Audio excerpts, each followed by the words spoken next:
algoritma media sosial bermain dengan fanatisme. Assalamualaikum warahmatullahi wabarakatuh. Salam sejahtera untuk kita semua. Mohon maaf tadi saya harus ada rapat yang tidak bisa ditinggalkan, jadi saya agak terlambat sini. Tapi mungkin sebentar saja karena sudah narasumber yang luar biasa yang menyampaikan informasi-informasi yang penting. Saya hanya mau sampaikan begini, sebenarnya kalau kita bicara soal news, ini ada blessing, a new blessing for us. Newsman gitu ya. Apa itu? Bapak Ibu sadar tidak, setelah COVID, populasi news, konsumen news itu meningkat. Saya ambil contoh data dari Nielsen 2024, baru data ini, eksklusif. Jadi pemirsa televisi, ya, ini saya baru buka televisi ini ya, itu meningkat sekitar 5-12% selama sekitar 3-4-5 tahun terakhir, sejak COVID lah intinya. Apakah kaitan itu karena COVID? Bukan. Kaitannya apa? Nah ini mungkin banyak yang masih belum ngeh. Karena AI. Loh, kok bisa adanya AI itu bisa meningkatkan konsumen news? Dari mana? Semakin banyak, jadi gini, kalau kita bicara soal basic dari komunikasi. Apa sih basic komunikasi? Sederhananya kan reduction uncertainty, mengurangi ketidakpastian. Itu kan fungsi komunikasi sebenarnya. Kenapa dengan adanya AI lalu banyak pertambahan informasi konsumen news? Karena mereka butuh certainty, mereka butuh kepastian. Sehingga semakin banyak AI, semakin banyak deepfake, ya, semakin mereka butuh validitas informasi. Bapak Ibu merasakan enggak? Sekarang itu mungkin orang tua kita yang sepuh-sepuh 70-80 tahun dulu mungkin sekitar 5-10 tahun yang lalu sering nanya ke kita, ini hoax atau bukan?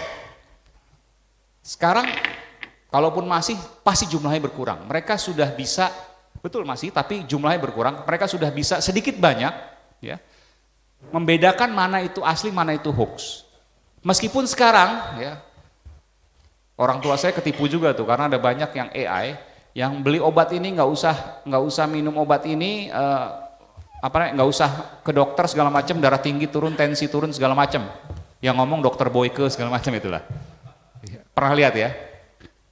Ya karena terlalu too good to be true kalau AI kan. Nah saya bilang itu AI. Jadi apapun bisa ngomong, tapi mirip banget, iya AI. Nah proses pembelajaran itu yang kemudian membuat awareness, kesadaran dari populasi ini meningkat untuk kemudian mereka melihat validitas dari media arus utama. Nah itu dasarnya tuh. Jadi ada peningkatan konsumen media yang terjadi dengan adanya ketidakpastian ini. Jadi apa yang saya mau sampaikan sini, nggak usah khawatir Bapak Ibu bahwa konsumen berita akan mati dengan AI. Justru dengan AI berita itu akan hidup. Cuma memang yang terkena adalah siber ya. Saya pegang portal juga, saya pegang inews.id. Memang ada permasalahan dari sisi traffic di sana karena sekarang kalau AI itu kan crawling dia ambil segala macam, kita nggak ngeklik sumbernya, kecuali kita mau lebih dalam baru kita ngeklik sumbernya. Nah itu memang bermasalah, ya. Jadi memang mungkin dari sisi media digital di portal online media mungkin ada sedikit challenge ya. Tapi bukan berarti dia akan mati, cuma dia akan mencari keseimbangan baru dan kita sebagai pengelola media harus kreatif untuk melihat itu.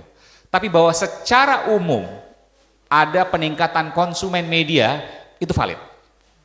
Karena kalau kita bicara soal penetrasi televisi dengan penetrasi digital itu masih sampai saat ini, sampai hari ini masih lebih tinggi penetrasi televisi. Di atas 95% penetrasi televisi, sementara digital itu sekitar 80%-an internet ya, 80%-an. Dan awareness-nya kalau ditanyakan misalnya Anda konsumsi media, jadi Anda dapatkan informasi dari mana, itu masih nomor satu, ya kita boleh kaget ya, masih televisi. Meskipun dia mungkin mengambil dari berbagai sumber gitu ya. Jangan hanya kita lihat dari luar. Ini data yang valid disampaikan oleh Nielsen Media Research. Nah, apa yang harus kita lakukan sekarang? Nah ini, tentu soal informasi, berita yang terjadi adalah ini yang mungkin akan ada perubahan kalau dari sisi saya yang melihat ke depan ya. Kenapa? Bahwa sekarang media sosial itu 100 km per jam. Media mainstream nggak bisa cuma 20 km per jam, dia juga harus 100 km per jam. Kalau ada isu yang keras di luar sana, ya media massa mainstream juga harus ambil juga, jangan takut. Jadi bukan soal membungkam informasi atau apapun, tapi bagaimana kemudian meluruskan informasi. Nah terakhir, kalau memang ini saya mau sampaikan, sekarang udah nggak zamannya lagi kita membungkam informasi. Karena nggak akan mungkin kita bisa dibungkam informasi itu di media sosial. Justru tugas media massa mainstream yang kemudian mengambil itu untuk kemudian mendudukkan masalahnya. Jadi kalau diformulasikan, ya, bad news is a good news. Nowadays, sekarang ini berubah nih, panjangin lagi.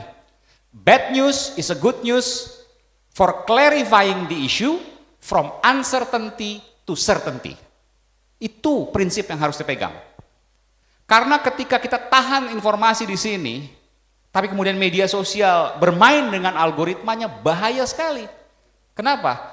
Algoritma media sosial bermain dengan fanatisme. Yang benci makin benci, yang sayang makin sayang. Berbeda dengan media massa yang dia punya regulasi, dia highly regulated untuk kemudian dia bisa mengimbangkan atau cover both side lah yang sering kita dengar.